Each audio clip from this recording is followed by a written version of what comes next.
Macbeth is a play about ambition. Macbeth is a thane, which is a Scottish lord. He's the Thane of Glamis. He gets the idea that he could be king of Scotland from some witches he meets, but to do that, he would have to kill the current king, Duncan.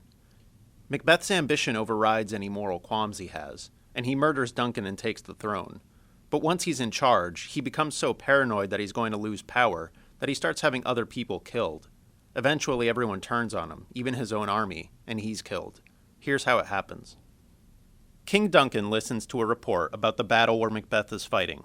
He hears how Macbeth and Banquo, the Scottish generals, just defeated two separate armies, the rebel MacDonald's army and an invading army from Norway. The Norwegian army had help from a Scottish traitor, the Thane of Cawdor, so Duncan announces that the Thane of Cawdor should be executed, and his title given to Macbeth. Three witches wait on a heath for Macbeth after the battle, and when he and Banquo ride by, the witches speak to him, calling him the Thane of Glamis, the Thane of Cawdor, and the future King of Scotland. Macbeth doesn't know at this point that he's been named the Thane of Cawdor, so he doesn't know what the witches are talking about. Banquo asks the witches if they can see his future too, and they tell him that he won't be king, but that his children will be kings. Then they vanish. Ross and Angus, two other Thanes, arrive and tell Macbeth that the Thane of Cawdor is going to be executed, and that Macbeth will be the new Thane of Cawdor. Macbeth starts to believe the witches, since they seem to know about this before it happened. The witches also called him the future King of Scotland, so Macbeth starts to think about murdering Duncan, which makes his heart pound and his hair stand on end. This series of events creates a paradox in the play. The witches appear to know already that Macbeth will become King of Scotland, but Macbeth doesn't even consider it until he meets the witches. They put the idea in his head. So we don't know if he would have thought about being king if he hadn't met them, and it's unclear whether Macbeth's actions are fate or the result of the witches manipulating him. Macbeth and Banquo go to meet King Duncan, who thanks them for their services and promises to promote them. Duncan announces that he's making his son, Malcolm, the heir to the throne, and then he tells Macbeth he's going to visit him at his castle. Lady Macbeth reads a letter from her husband telling her about the witch's prophecy. She decides right away to make it come true. She worries that her husband is too kind-hearted to murder Duncan, which he'll have to do to become king, but she plans to persuade him. Macbeth arrives and tells her that the king is going to stay with them that night and leave the next day. She says Duncan isn't going anywhere because he'll be dead. She tells Macbeth to act normal and leave the rest to her. After Duncan arrives, Macbeth goes off by himself and thinks about what it would mean to kill Duncan. He says if he could just do it quickly, with no consequences, he'd do it. But that's not how it works. Murderers do face consequences. Also, he has no good reason to kill Duncan, who is a guest in his home and a good king.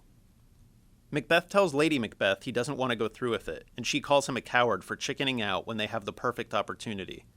She tells him not to worry because she'll get Duncan's servants drunk before killing him, then blame the servants.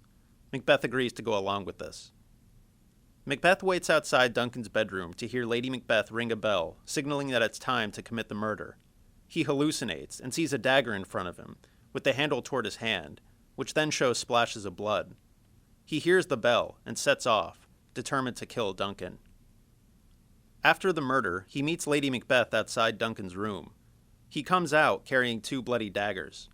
He tells her he'll never sleep again, but she tells him to pull himself together, or he'll screw the whole thing up. She says he has to put the daggers back in the servant's room and wash the blood off his hands. He says he can't bear to see the crime scene again, so she says she'll take them and smear Duncan's blood on the servants' faces. They hear a knocking on the castle door. Macbeth says he'll never get his hands clean, and she tells him to snap out of it, wash his hands, and put on his nightgown. The porter, who opens the castle door, is drunk and fantasizes about being the gatekeeper to hell. Macduff comes in, greets Macbeth, then goes into the king's room and finds him murdered. Macbeth goes in to see, and when he comes back, he says he saw the servants with their bloody daggers, and he got so angry that he just killed them right there. While he's explaining this, Lady Macbeth faints.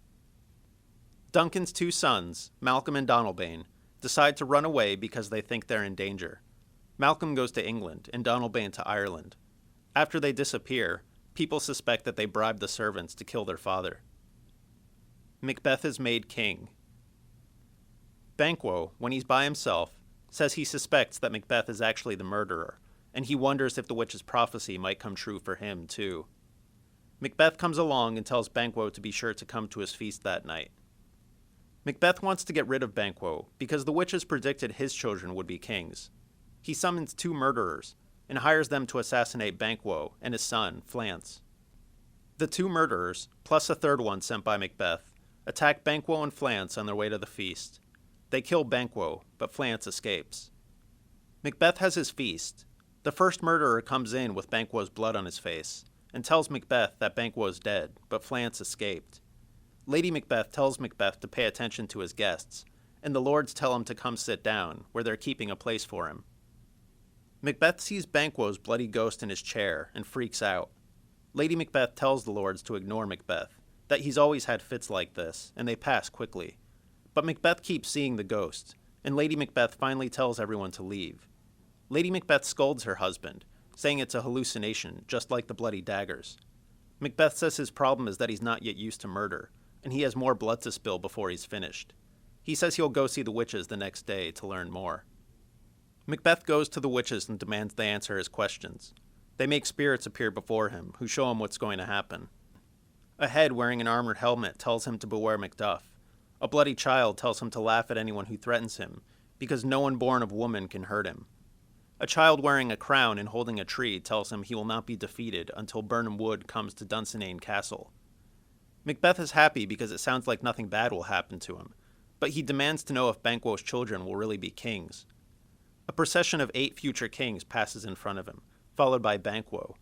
These are all the descendants of Banquo who become kings. The witches dance and disappear. Macbeth decides he's going to act boldly, so he sets off to Macduff's castle to kill him and his family. Lady Macduff complains to her friend, Ross, that her husband has fled the country, leaving her and her children defenseless. She asks her young son what he will do for a father now that his is as good as dead. A messenger comes to warn her to take her children and run away, but murderers come and kill her son and chase her off the stage. Macduff has gone to England to urge Duncan's son, Malcolm, to come back to Scotland with an army and fight Macbeth.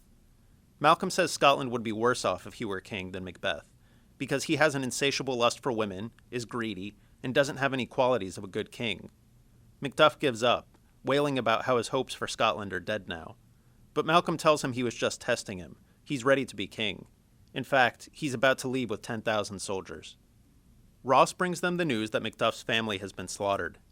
Macduff blames himself for their deaths and vows to kill Macbeth himself. A doctor and a lady who waits on Lady Macbeth watch her as she sleepwalks. She tries to wash imaginary blood off her hands and talks about the murders of Duncan, Banquo, and Lady Macduff. In Dunsinane Castle, Macbeth hears reports that his lords are deserting to join the English armies, and that over 10,000 soldiers are approaching. Malcolm tells his soldiers to cut large boughs out of trees in the forest, so as they approach Dunsinane Castle, they'll be harder to count. Macbeth hears women screaming in another room, and Seton brings the report that Lady Macbeth has killed herself. Macbeth laments that life is slow and pointless. A messenger reports that Birnam Wood seems to be marching toward Dunsinane.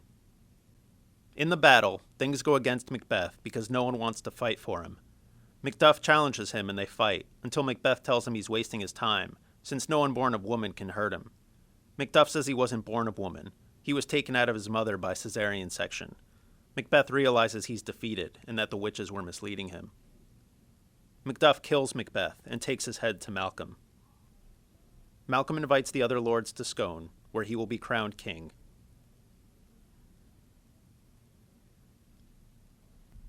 For more information about Macbeth, check out the Macbeth SparkNote on SparkNotes.com.